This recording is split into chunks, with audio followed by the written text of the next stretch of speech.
Assalamualaikum warahmatullahi wabarakatuh. Perkenalkan, nama saya Indah Lestari dari Prodi D4 Teknologi Laboratorium Medis dari Astikes Al-Irsyad Al-Islamiyah Cilacap.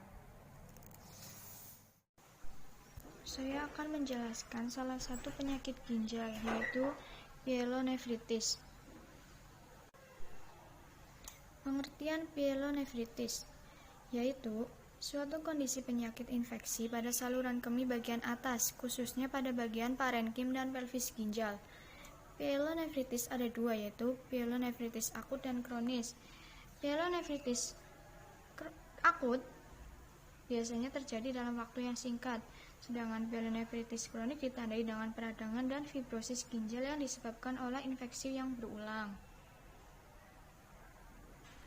Kemudian Gejala pada pyelonefritis yang pertama itu adanya darah atau nanah dalam urin. Yang kedua, bau urin yang tidak seperti biasanya. Yang ketiga, sakit pinggang atau nyeri punggung bawah. Keempat, demam. 5, menggigil.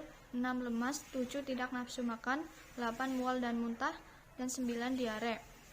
Gejala pyelonefritis juga dapat disertai dengan gejala seperti nyeri ketika buang air kecil, frekuensi buang air kecil lebih sering, atau sulit buang air kecil. Selanjutnya, penyebab pyelonefritis. Sebagian besar infeksi ginjal disebabkan oleh infeksi bakteri. Bakteri penyebab pyelonefritis biasanya dari saluran pencernaan yang keluar bersama dengan tinja, lalu masuk ke lubang kencing dan berkembang biak di dalam saluran kemih. Biasanya bakteri yang masuk akan terbuang bersama urin, tetapi dalam kondisi tertentu bakteri tersebut akan berkembang biak dan menyebar ke ginjal. Kemudian, faktor yang meningkatkan resiko pyelonefritis. Yang pertama, aktif secara seksual. Aktivitas seksual bisa membuat saluran kencing mengalami iritasi dan memudahkan bakteri masuk ke kandung kemih. Yang kedua, melakukan seks anal. Perilaku seks ini membuat bakteri di dalam anus lebih mudah masuk ke dalam kandung kemih. Yang ketiga adalah kehamilan. Akibat perubahan fisik saat hamil, aliran urin akan menjadi lebih lambat, sehingga bakteri bisa dengan mudah menyebar ke organ ginjal.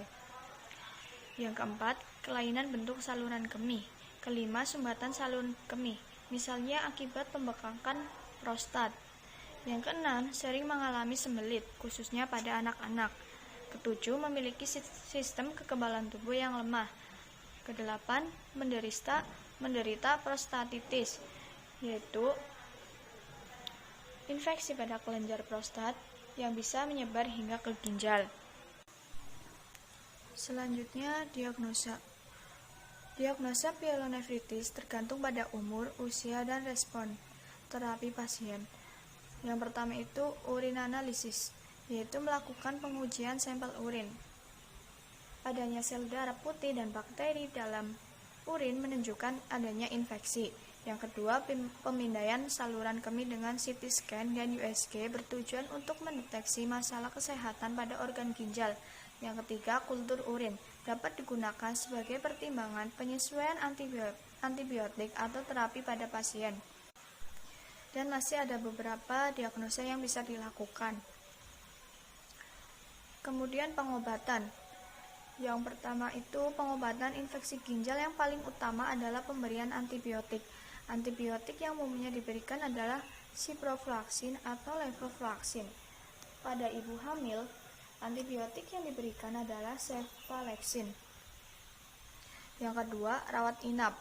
Pada beberapa kasus pyelonefritis tidak dapat diatasi hanya dengan pemberian antibiotik. Untuk hal ini, dokter akan merekomendasikan rawat inap di rumah sakit. Selama di rumah sakit, dokter akan melakukan observasi terhadap kondisi darah dan urin untuk mengetahui lebih jauh infeksi yang terjadi. Yang ketiga, operasi. Infeksi ginjal yang terjadi terus-menerus bisa menjadi alarm bahwa ada masalah medis lain yang terjadi. Untuk hal ini, operasi bisa dilakukan untuk memperbaiki masalah struktural pada ginjal. Operasi juga diperlukan untuk mengeringkan abses yang mungkin tidak mempan diberi antibiotik. Abses sendiri yaitu cairan nanah yang muncul di dalam jaringan ginjal. Pada kasus yang lebih parah, operasi dilakukan untuk pengangkatan bagian tertentu pada ginjal atau disebut nefrektomi.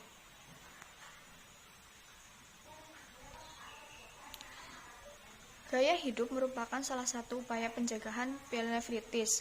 Hal yang bisa dilakukan adalah minum banyak air putih, paling tidak sehari 2 liter, untuk mencukupi kebutuhan cairan di dalam tubuh kita untuk menghindari dari dehidrasi. Terima kasih, sekian dari saya. Kurang lebihnya mohon maaf. Wassalamualaikum warahmatullahi wabarakatuh.